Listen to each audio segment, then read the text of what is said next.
আব্দুল হান্নান জানতে চেয়েছেন দমের গোস্ত যে দিবে সে খেতে পারবে কিনা। না, দমের গোস্ত যে দিবে সে খেতে পারবে না, এটা মক্কার গরিবদের মধ্যে বন্টন করে দিতে হবে, মক্কার গরিবদের মধ্যে বন্টন করে দিতে হবে।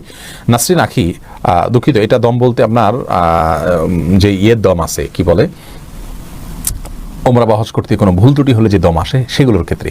আর কোরবানি যেটাকে আমরা বলি হাজি সাহেবরা করেন, সেটাও কিন্তু দমের শকর আর কি, সেটা হাজি সাহেবরা নিজেরা খেতে পারবেন।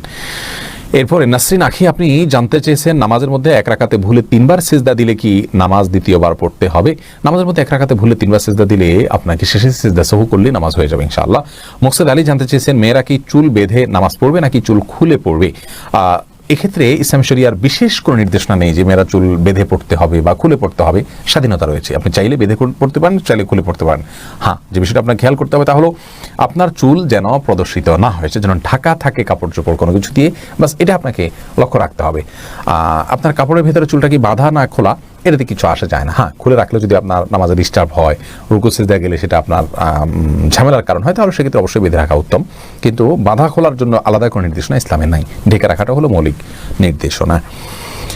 এরপরে আর আসিফ ইব্রাহিম জানতে চেয়েছেন সন্তানকে শাসন করার ক্ষেত্রে কি গালমন্দ করা যাবে? না, কোনো অবস্থাতেই করা যাবে না, গালমন্দ কাউকে করা যাবে না। রাসূল করিম সাল্লাল্লাহু আলাইহি ওয়াসাল্লাম বলেছেন মুমিন কখনো লাআন তাআন হতে পারে না, ফাহিশ বাদী হতে পারে না। মুমিন অন্যকে অভিশাপ দিবে, অশ্লীল কথা বলবে, নিচু কথা বলবে, এগুলো মুমিন দ্বারা কখনো শোভনীয় নয়। এজন্য ছেলেকে মেয়েকে কখনো গালমন্দ করা যাবে না। তাদেরকে হেদায়েতের দোয়া করতে পারেন, আল্লাহ তোকে হেদায়েত দেখ, আল্লাহ তোকে সঠিক পথ দেখ, রাগ করে এভাবে বলতে পারেন, কিন্তু তাকে খারাপ কোনো কথা বলা যাবে না। ফাতেমা পপি, আপনি জানতে চেয়েছেন আপনার ছেলে কোথায় পড়ালেখা করছে জানাবেন। আমার ছোট ছেলে তো আমাদের নিজেদের যে হিফজ মাদ্রাসা আছে পারিবারিক, অনেকটা বলতে পারেন, সেটাতে পড়ছে। আর বড় ছেলে হিফজ শেষ করে উত্তরাতে একটা মাদ্রাসাতে পড়ালেখা করছে আপাতত। রেজাউল করিম জানতে চেয়েছেন বর্তমান অনেক টেস্ট টিউব বেবি নিচ্ছে, এটা কি ইসলামে জায়েজ আছে? টেস্ট টিউব বেবি, এটাতে ইসলামের মৌলিক নির্দেশনা হলো যদি স্বামী স্ত্রীর বীর্য এবং শুক্রাণু থাকে এবং আরও কিছু শর্ত আছে, সেক্ষেত্রে মৌলিকভাবে এটি জায়েজ রয়েছে যদি নিরুপায় ব্যক্তি হয় তার জন্য।